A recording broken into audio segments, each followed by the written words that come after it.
What's going on, majestic ones? It's your boy Xavier. I'm back, and I want to talk to you guys about something very important as it pertains to experiences that you're quite likely to experience on the journey of semen retention, on the journey of sexual energy transmutation, on the journey of becoming your divine masculine self. So I'm pretty sure that most people on this channel have probably heard about the chakras, the 7 chakra systems. It starts at the root chakra, at the very lowest area of the spine, near the perineum, which is basically near your genitals. It's where that part in between your anus and your testicles is. The part that you contract when you're trying to stop yourself from urinating. Okay, so that's the area where the energy is focused as it pertains to the root chakra. I'm not going to go into the specifics as far as the rest of the chakras, but we're starting down there. Then we come up to the sacral chakra. Then we go to the solar plexus chakra, which, just side note, the reason why they call this the solar plexus chakra is because when the sexual fluids begin their journey back up the spine on the way to the pineal gland, which we'll discuss a little bit later, they do pull right here, P-O-O-L. They start to puddle into this area that we know of as the solar plexus. And the reason why I talk about that is because during that time, when the moon is in your sun sign, if you're a Pisces, when the moon is in Pisces, if you're a Aquarius, when the moon is in Aquarius, if you're a Cancer, when the moon is in Cancer, specifically that time, the sun actually charges that sexual fluid in this area with a certain level of electromagnetic frequency so that it can have the potential to break through the blood-brain barrier once it reaches that area, so that it can lubricate and fill with nutrients your pineal gland, right? Your third eye. But I digress. We'll talk about that maybe in another video. So after the solar plexus, right, we're starting on root, then sacral, then solar plexus. Now the heart chakra, then the throat chakra, then the third eye chakra, and then the crown chakra. So these things actually do have physical manifestations. Have you ever seen a baby with a soft spot on his head? On the very top of a baby's head, there's a soft spot, and it's a round spot. And this is associated with the crown chakra. It's basically like a portal that we receive energy into our DNA from the universe itself. So there's a direct connection with us and the rest of the universe when we align our chakras, right? And we're able to receive that information.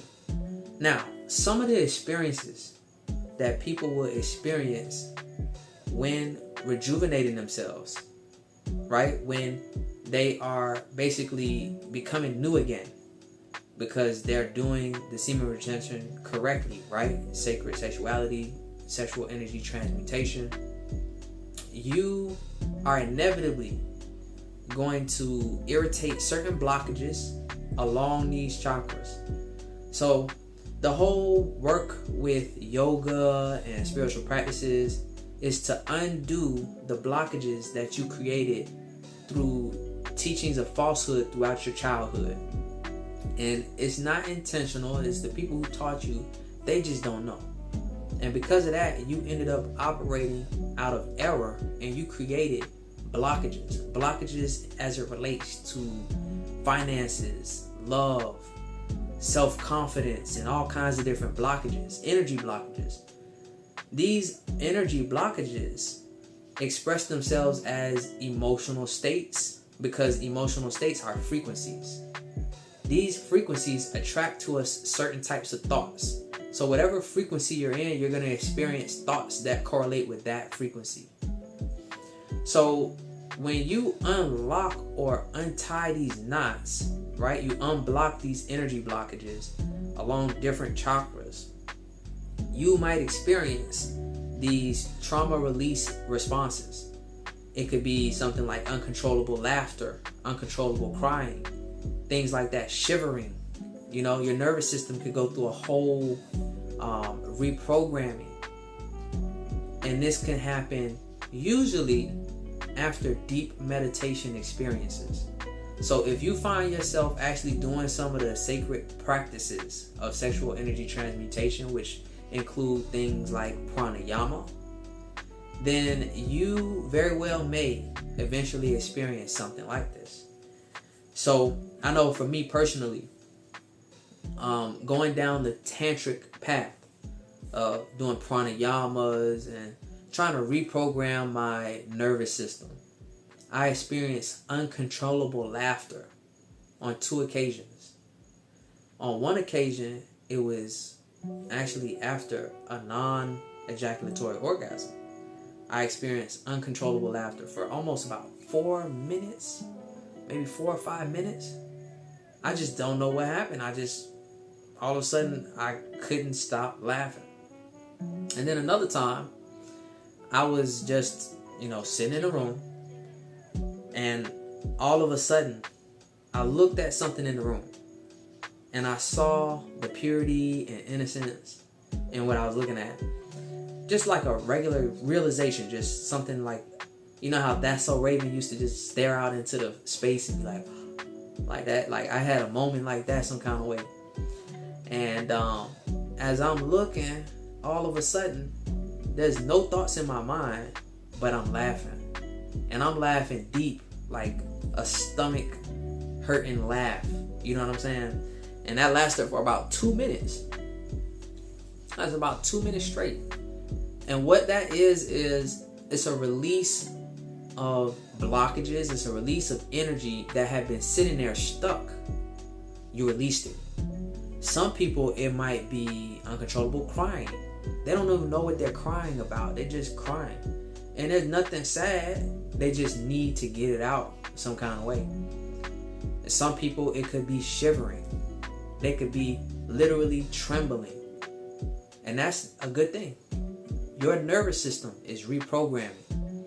So the essence of this whole practice is to reprogram your mind and your nervous system.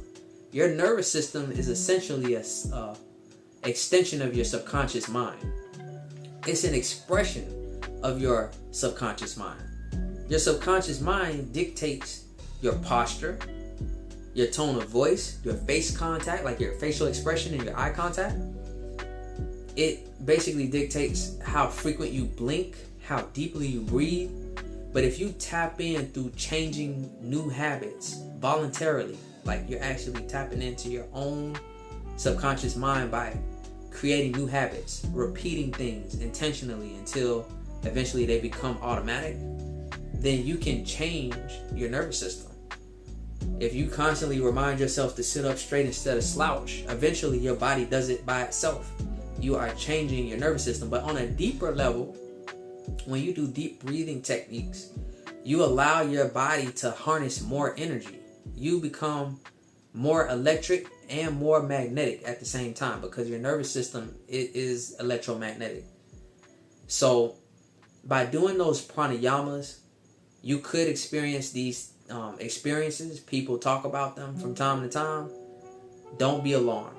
You're doing something right when you do experience those weird things. So I just wanted to share that with you. If any of you have experienced anything like that before, let us know in the comments.